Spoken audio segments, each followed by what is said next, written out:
খাগড়াছড়ির পানছড়িতে গোলাগুলিতে ৩ যুবক নিহত। আঞ্চলিক সংগঠন জেএসএস এর সদস্য বলে ধারণা পুলিশের। প্রধানমন্ত্রীকে সৌদি সফরের আমন্ত্রণ। সচিবালয়ে যুবরাজ মোহাম্মদ বিন সালমানের আমন্ত্রণপত্র হস্তান্তর করলেন রাষ্ট্রদূত। দ্বিপাক্ষিক বিভিন্ন বিষয়ে আলোচনা। শোক আর শ্রদ্ধায় প্রখ্যাত অধ্যাপক আবুল কাশেম ফজলুল হকের বিদায়। ঢাকা বিশ্ববিদ্যালয়ে জানাজা শেষে মিরপুর বুদ্ধিজীবী কবরস্থানে দাফন।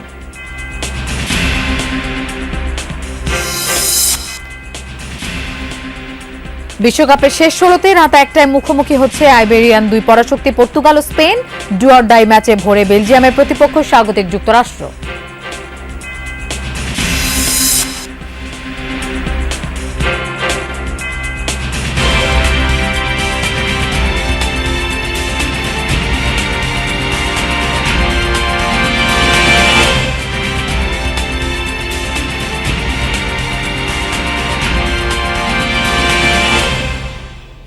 শুভেচ্ছা, আমন্ত্রণ যমুনা নিউজে। আপনাদের সঙ্গে থাকছি আমি মৌসুমী আহমেদ লোপা।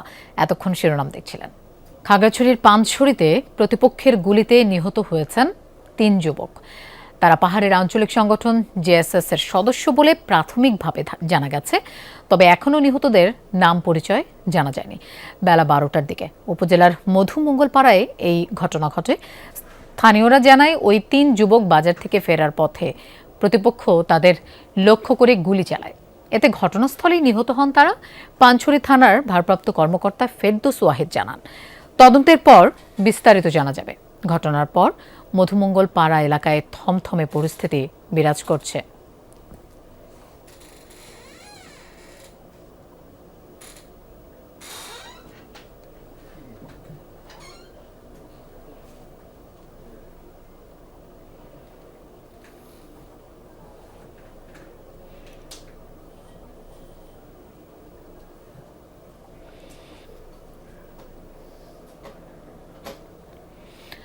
দর্শক, আমরা এই বিষয়ে আরও জানবো। খাগড়াছড়ি থেকে আমাদের সাথে যোগ দিচ্ছেন সহকর্মী শাহরিয়ার ইউনুস।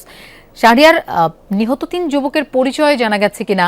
মরদেহ এই মুহূর্তে কোথায় রাখা আছে এবং হত্যার কারণ সম্পর্কে পুলিশ কোনো তথ্য দিয়েছে কিনা? লোপা, খাগড়াছড়ির পানছড়ি উপজেলার মধুমঙ্গল পাড়ায় যে ৩ যুবক নিহত হয়েছে, সেই ৩ যুবকের এখন পর্যন্ত কোনো পরিচয় স্থানীয় বা পুলিশ সূত্রে শনাক্ত করতে পারেনি। ঘটনাস্থলে পানছড়ি থানা পুলিশ রয়েছে এবং নিহতদের মরদেহ তারা হেফাজতে রেখেছে। সেখানে নিহতদের সুরতহাল শেষে পানছড়ি থানায় তাদের মরদেহগুলো আনা হবে।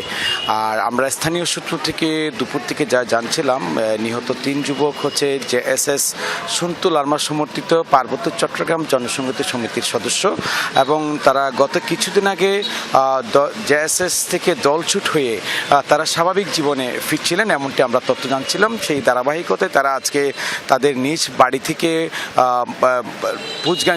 পুজগাং বাজারে বাজার করতে আসেন এবং সেখান থেকে টমটমে করে ফেরার পথে যখন তারা মধুমঙ্গল পাড়ায় পৌঁছায়, সেখানে তাদের টমটমটি দাঁড় করিয়ে প্রতিপক্ষের অস্ত্রধারী সন্ত্রাসীরা তাদের লক্ষ্য করে গুলি করে সেখানেই সেই 3 যুবক নিহত হন এবং এরপর থেকেই এলাকায় থমথমে পরিস্থিতি বিরাজ করছে। জনশূন্য হয়ে পড়েছে আশপাশ এবং যে আশপাশে যে দোকান ছিল মধুমঙ্গল পাড়ায়, সেখানে সবকটি দোকানপাট বন্ধ এবং সড়ক জনশূন্য হয়ে আছে।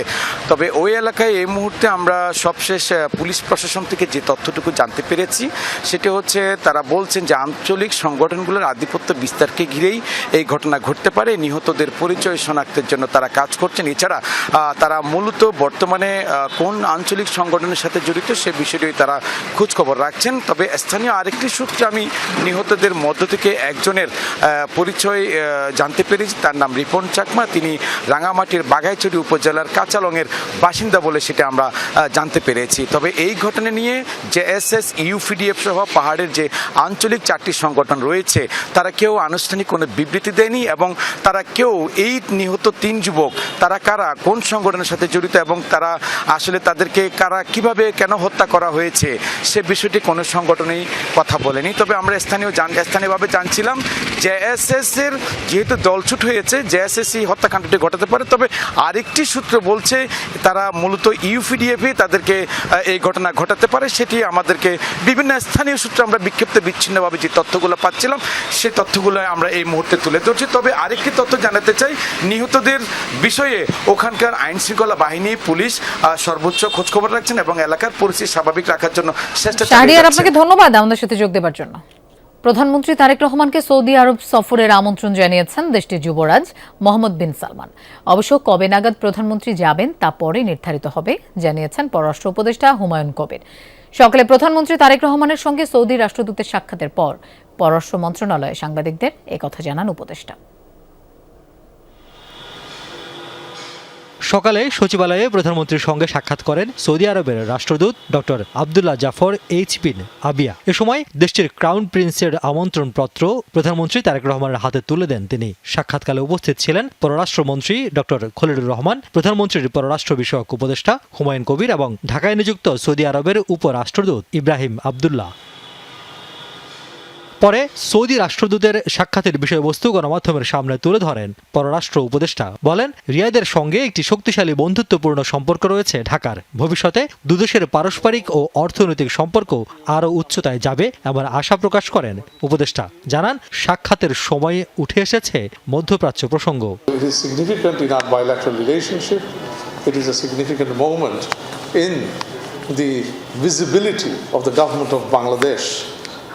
to the world under the leadership of Tariq Rahman. Now, Middle East is a very strong partner. So Saudi Arabia, we consider it not just a bilateral partner, but a very brotherly partner.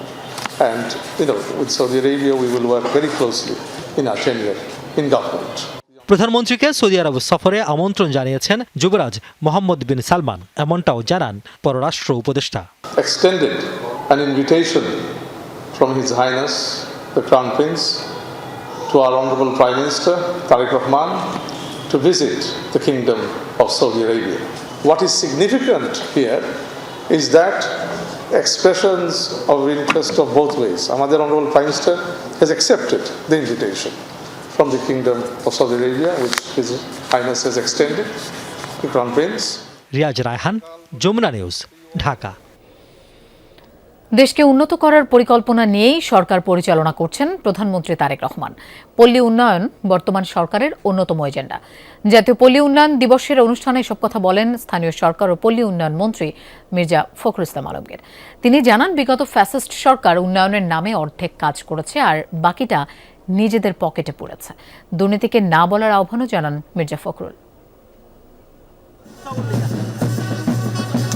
বর্ণাঢ্য এই শোভাযাত্রা দেশের ইতিহাসে প্রথমবারের মতো আয়োজিত জাতীয় পল্লী উন্নয়ন দিবস ঘিরে। রাজধানীর ওসমানী স্মৃতি মিলনায়তন প্রাঙ্গণে শোভাযাত্রা শেষে বিভিন্ন সমবায় প্রতিষ্ঠানের স্টল ঘুরে দেখেন স্থানীয় সরকার ও পল্লী উন্নয়ন মন্ত্রী।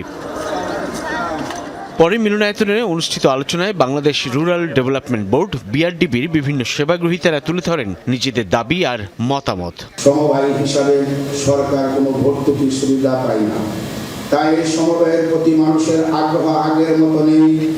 আমার সমিতির অনেক সদস্য চলে গিয়েছে। আমি শুধু নিজের ভাগ্যের পরিবর্তন করিনি স্যার, বরং আমার এলাকার আরো 1000-এরও অধিক নারীর কর্মসংস্থানের সুযোগ তৈরি করতে পেরেছি। বিগত সরকারের বিরুদ্ধে দুর্নীতির অভিযোগ তুলে স্থানীয় সরকার ও পল্লী উন্নয়ন মন্ত্রী বলেন, গ্রামকে নিজের পায়ে দাঁড়াতে হবে। কোনো জাতি কিন্তু আপনার অপরের সাহায্যে উঠতে পারে না, কোনো মানুষও কিন্তু অপরের সাহায্য নিয়ে উপরে উঠতে পারবে না। তার নিজের দুই পায়ে তাকে দাঁড়াতে হবে এবং তার গ্রামকে তাকে নিজেকেই সুন্দর করে গড়ে তুলতে হবে, তাই না? কেউ এসে আমাদের কিছু করে দিয়ে যাবে না, না যাবে পার্শ্ববর্তী দেশ অথবা আপনার দূরের দেশ অথবা আপনার সেই মার্কিন মুল্লুক থেকে কেউ এসে আমাকে সুন্দর করে দিয়ে যাবে না, তাই না? আমাকে আমার নিজের কাজ নিজেকে করতে হবে। বাংলাদেশে সমবায় ব্যর্থ হয়েছে বলেও আক্ষেপ প্রকাশ করেন পল্লী উন্নয়ন মন্ত্রী। সমবায় আন্দোলন ব্যর্থ হয়ে গেছে আমাদের এখানে, ব্যর্থই বাংলাদেশে। অথচ পাশের দেশ আমাদের ইন্ডিয়া, সেখানে আমূল একটা আপনার প্রতিষ্ঠান, ভীষণ সাকসেস। বিআরডিবির সমবায় অনেকটা পেছনে পড়ে গেছে, এটাকে সামনে নিয়ে আসার জন্য আমরা কাজ করি। আপনাদের আলাদাভাবে লোক খুঁজবার দরকার নেই, লোক সরকারই আপনাদেরকে তৈরি করে দিচ্ছে। ফ্যামিলি কার্ড, কৃষক কার্ডের মাধ্যমে গ্রামীণ অর্থনীতিকে চাঙ্গা করবার যে কর্মসূচি বর্তমান সরকারের, এই কর্মসূচিগুলোতে আপনাদেরকে আগের মতো আবার ফিরে যেতে হবে। এর আগে সকালে আন্তর্জাতিক পল্লী উন্নয়ন দিবস ও সিরডাপের ৪৭তম প্রতিষ্ঠাবার্ষিকী উপলক্ষে আয়োজিত অনুষ্ঠানে যোগ দেন মির্জা ফখরুল ইসলাম আলমগীর। জানান, গ্রামীণ জনপদের উন্নয়নে বর্তমান সরকার বদ্ধপরিকর। The government of Bangladesh has taken series of programs which will benefit rural people as a whole. Saifuddin Robin, Jamuna News, Dhaka.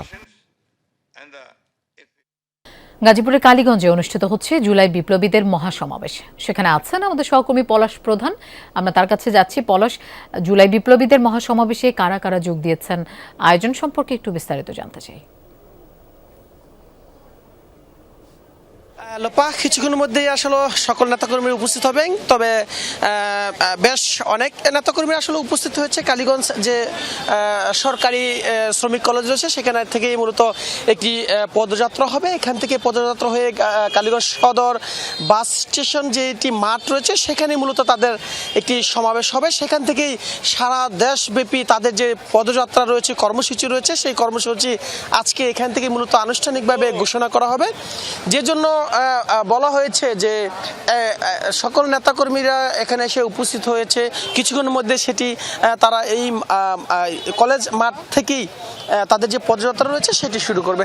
তবে এনসিপির যে নেতাকর্মীরা রয়েছে তারা কিন্তু সকলে কিন্তু আসলে এখানে এসে উপস্থিত হয়েছে। তারা বলছে যে তাদের যে নির্ধারিত যে সময় এবং নির্ধারিত যে শিডিউল রয়েছে সেই শিডিউল অনুযায়ী তাদের যে কার্যক্রম রয়েছে সেই কার্যক্রমগুলি করবে। আমরা দেখছি এনসিপির যারা ঊর্ধ্বতন নেতাকর্মীরা রয়েছে তারা কিন্তু তাদের যে কার্যক্রম, প্রাথমিক যে কার্যক্রম অর্থাৎ শ্রমিক কলেজ মাঠ থেকে তাদের যে পদযাত্রা সেটি শুরু করেছে। অর্থাৎ এখান থেকে গিয়ে তারা বাস স্টেশন গিয়ে সেখানে গিয়ে শেষ করবেন। এমন কার্যক্রমকে সামনে রেখে কিন্তু তারা পদযাত্রা রয়েছে যেটি রয়েছে সেটি কিন্তু আসলে শুরু করেছে। আমরা দেখেছি যে এনসিপি যে নেতাকর্মীরা রয়েছে সেই নেতাকর্মীরা কিন্তু তাদের যে কার্যক্রম সেই কার্যক্রমের পদযাত্রা সেটি শুরু করেছে। অর্থাৎ এনসিপি যারা বলা হয়েছিল যে যারা এখান থেকে অংশগ্রহণ করবে বা যারা এখান থেকে সারা দেশব্যাপী প্রাথমিকভাবে যে উদ্বোধনের যে বিষয়টি রয়েছে সেটি আনুষ্ঠান যেহেতু শুরু হয়েছে, কিছুক্ষণ পরে তাদের সমাবেশে যোগ দেবে। লোপা, পলাশ, আপনাকে ধন্যবাদ আমাদের সাথে যোগ দেওয়ার জন্য। শিশুদের জ্ঞানভিত্তিক ও সামাজিক ভিত্তির উপর প্রস্তুত করতে সারা দেশে ডে কেয়ার বা দিবাযত্ন কেন্দ্র ছড়িয়ে দেওয়ার আহ্বান জানিয়েছেন জিয়াউর রহমান ফাউন্ডেশনের ভাইস প্রেসিডেন্ট ডাক্তার জুবাইদা রহমান। তিনি বলেন, দিবাযত্ন কেন্দ্র কেবল নিরাপদ থাকার স্থান নয়, বরং শিশুদের ভবিষ্যতের জন্য সহায়ক। আর সমাজ কল্যাণ মন্ত্রী ডাক্তার জাহিদ হোসেন জানান, সরকার কর্মজীবী পরিবারের কথা চিন্তা করে 6 মাস থেকে 6 বছর বয়সী শিশুদের জন্য দিবাযত্ন কেন্দ্র তৈরির পরিকল্পনা করছে। যাদের চোখের কোণে স্বপ্ন ছিল না, ছিল শুধু অনিশ্চয়তা আর সমাজের কাছে বোঝা হওয়া শঙ্কা, আজ তারাই নতুন করে বাঁচতে শিখেছে, স্বপ্ন বুনছে সম্ভাবনার। রাজধানীর তেজগাঁয়ের এই সরকারি শিশু পরিবার কেবলই অনাথ আশ্রম নয়, বরং এটি অবহেলিত শিশুদের জন্য স্নেহের নীড়। প্রতিষ্ঠানটির প্রশংসা করে ডাক্তার জুবাইদা রহমান বলেন, আগামীর বাংলাদেশ গড়তে শিশুদের প্রস্তুত হতে হবে এবং তোমরা আগামী দেশ গড়ার মহান সৈনিক। ইনশাআল্লাহ তোমরা প্রত্যেকে নিজ নিজ ক্ষেত্রে অনেক লেখাপড়া করে দেশের মুখ উজ্জ্বল করবে, পৃথিবীর বুকে বাংলাদেশকে উজ্জ্বল করবে। পরে ডাক্তার জুবাইদা রহমান পানি ভবনে শিশুদের দিবাযত্ন কেন্দ্র পরিদর্শনে যান। কর্মজীবী পরিবারের জন্য সরকারি বেসরকারি প্রতিষ্ঠানে দিবাযত্ন কেন্দ্র জরুরি বলে মন্তব্য করেন তিনি। 123টি চাইল্ড ডেভেলপমেন্ট সেন্টার, 7360টি শিশু পরিচর্যা পাবে, যা মোট শিশু জনসংখ্যার 0.034%। নিষ্ঠা ও প্রত্যয় থাকা সত্ত্বেও মা যেমন নিশ্চিন্তে কাজে মনোযোগ দিতে পারবেন না, তেমনিভাবে শিশুটিও আর্লি চাইল্ডহুডের জন্য প্রয়োজনীয় অনেক অ্যাক্টিভিটি থেকে বঞ্চিত। শিশুর প্রারম্ভিক যত্ন ও বিকাশের সেবা যত্ন কেন্দ্র সারা বাংলাদেশে ছড়িয়ে পড়ুক। দেশের 123টি দিবাযত্ন কেন্দ্রে রয়েছে প্রায় 7,000 শিশু, যা মোট জনসংখ্যার মাত্র 0.034%। এর আওতা বাড়ানোর উদ্যোগ নেওয়া হচ্ছে বলে জানান সমাজ কল্যাণমন্ত্রী। এই ডে কেয়ার নিয়ে আমাদের উদ্যোগ এখন যে আমরা এটাকে আরো ব্যাপক আকারে ছড়িয়ে দিতে চাই, কিন্তু ইচ্ছা করলেই কিন্তু আগামীকাল সকালেই 100টা ডে কেয়ার সেন্টার খোলা যাবে না।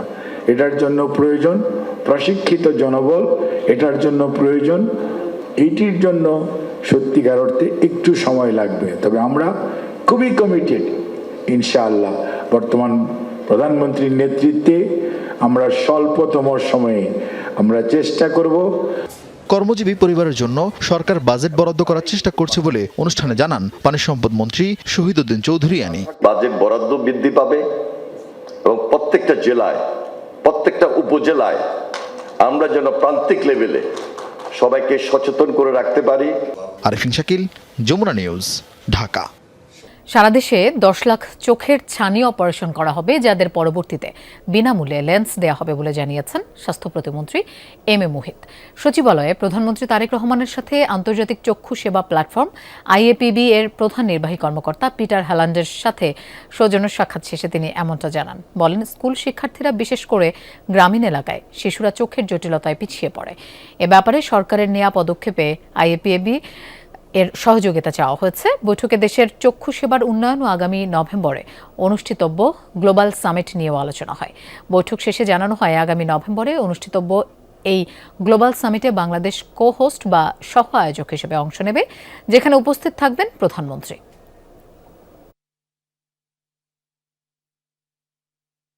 বাংলাদেশে প্রায় 10 লক্ষ মানুষ ছানি অপারেশনের অভাবে দৃষ্টি প্রতিবন্ধী কিংবা অন্ধ হয়ে আছেন।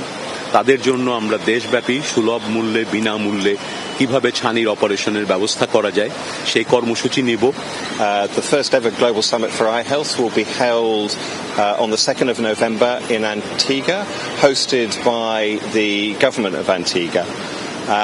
And I'm really delighted that the Prime Minister agreed that Bangladesh would join as a co-host for the summit.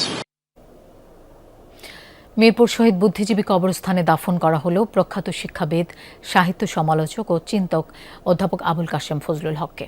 এর আগে বাংলা একাডেমি প্রাঙ্গণ, শহীদ মিনার এবং কলাভবনে মরদেহ নেয়ার পর ঢাকা বিশ্ববিদ্যালয় কেন্দ্রীয় মসজিদে বাদ জোহর অনুষ্ঠিত হয় তার শেষ জানাজা। মরদেহ নেয়া প্রতিটি জায়গাতেই ছিল শোক ও শ্রদ্ধার আবহ। শেষ শ্রদ্ধা জানাতে আসেন তার সহকর্মী, শিক্ষার্থী, সাংস্কৃতিক ও রাজনৈতিক ব্যক্তিবর্গ সহ সর্বস্তরের মানুষ।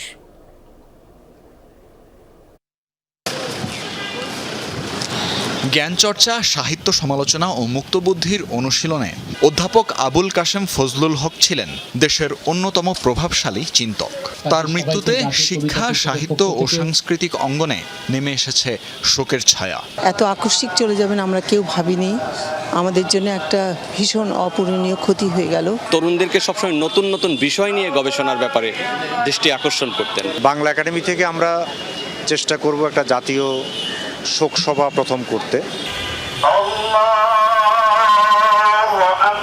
সোমবার সকালে তার মরদেহ নেওয়া হয় বাংলা একাডেমিতে, যার সভাপতি ছিলেন তিনি। সেখানে সংস্কৃতি মন্ত্রণালয় ও বাংলা একাডেমির পক্ষ থেকে শ্রদ্ধা জানানো হয়। স্যারের স্মৃতিকে অম্বলন রাখার জন্য যেটা করার দরকার সেটা আমি করব, তার ছাত্র হিসাবে এবং এই মন্ত্রণালয়ের মন্ত্রী হিসাবে। আমি আর সন্তান যখন মারা যায় তখন তার স্যারের বাসায় ছুটে গিয়েছিলাম। এমন আলোকিত মানুষ এটা বোধহয় পৃথিবীতে খুব কমই আছে। দ্বিতীয় জানাজা শেষে মরদেহ নেওয়া হয় কেন্দ্রীয় শহীদ মিনারে। সেখানে বিভিন্ন সামাজিক, সাংস্কৃতিক ও রাজনৈতিক সংগঠনের পাশাপাশি সহকর্মী, শিক্ষার্থী ও শুভানুধ্যায়ীরা শেষ শ্রদ্ধা জানান। প্রতিটি মুহূর্তে চিন্তা করতেন দেশ, মানুষ এবং দেশের কল্যাণ নিয়ে। তার দেখানো পথে যাতে আমরা চলতে পারি, সবার কাছে সে প্রত্যাশা করছি। তার মধ্যে একটা প্রগতিশীল চিন্তা সবসময় কাজ করতেন এবং তিনি সংগঠিত করার চেষ্টা করতেন। নীরবে নিবৃতে কাজ করে গেছেন সমাজে পরিবর্তনের জন্য।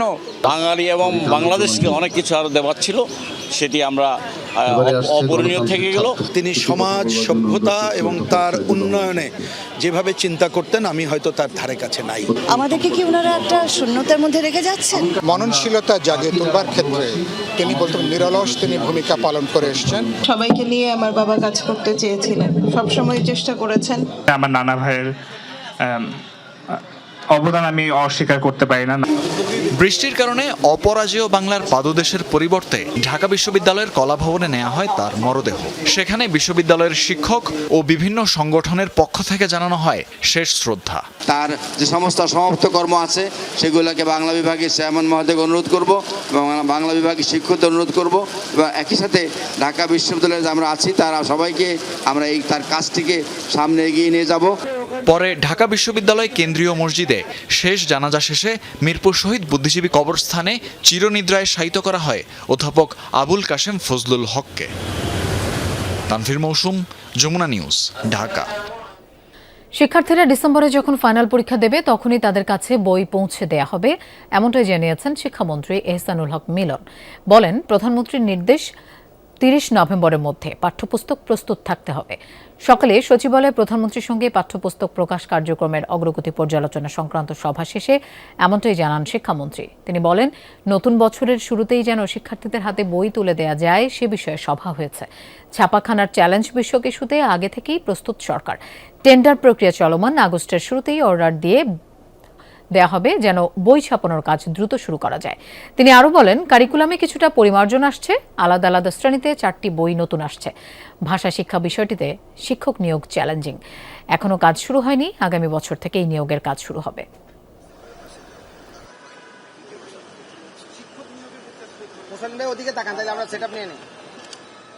আমরা আশা করছি যে ডিসেম্বরের যে ফাইনাল এক্সাম হবে তখনই তাদের হাতে আমরা বইগুলি পৌঁছে দেব।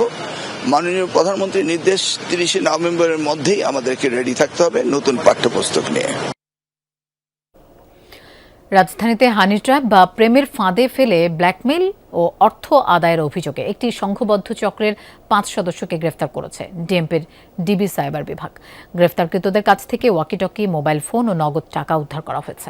ডিবি পুলিশ জানায়, চক্রটি এক নারী সদস্যের মাধ্যমে একটি বেসরকারি আর্থিক প্রতিষ্ঠানের এক কর্মকর্তার সঙ্গে প্রথমে ঘনিষ্ঠ সম্পর্ক গড়ে তোলে। পরে কৌশলে তাকে খিলগাঁওয়ের একটি ফ্ল্যাটে নিয়ে মারধর এবং আপত্তিকর ভিডিও ধারণ করে। এরপর সব গুরুত্বপূর্ণ কাগজপত্র ও এটিএম কার্ড কেড়ে নিয়ে 3 লাখ টাকা চাঁদা দাবি করে এবং বিকাশ উপায়ের মাধ্যমে 1,10,000 টাকা আত্মসাৎ করে। এ ঘটনায় গত 22 জুন মামলা হলে রাজধানীর বিভিন্ন এলাকায় অভিযান চালিয়ে তাদের গ্রেফতার করে DB cyber and special crime দক্ষিণ বিভাগ। চক্রটির বিরুদ্ধে বিভিন্ন থানায় একাধিক মামলা রয়েছে। ফিফা বিশ্বকাপের রাউন্ড অফ 16-এ বেলজিয়ামের মুখোমুখি হতে যাচ্ছে স্বাগতিক দেশ যুক্তরাষ্ট্র। বাংলাদেশ সময় ভোর 6টায় সিয়াটলের লুমেন ফিল্ডে অনুষ্ঠিত হবে ডু অর ডাই ম্যাচটি। সবশেষ রাউন্ড অফ 32 এর ম্যাচে বসনিয়াকে 2-0 গোলে হারিয়ে আত্মবিশ্বাসী যুক্তরাষ্ট্র। মাঠে ফোলারিন বালোগুন ও ক্রিশ্চিয়ানো পুলিসিচের ওপর ভরসা থাকবে স্বাগতিকদের। অন্যদিকে সেনেগালের বিপক্ষে 2 গোলে পিছিয়ে থেকেও 3-2 ব্যবধানে দারুণ প্রত্যাবর্তনের জয় নিয়ে শেষ 16তে এসেছে Belgium. Kevin De Bruyne, Jeremy Doku ও রোমেলো লুকাকুর নেতৃত্বে মাঠে নামবে বেলজিয়াম। দর্শক, এই ছিল যমুনা নিউজ।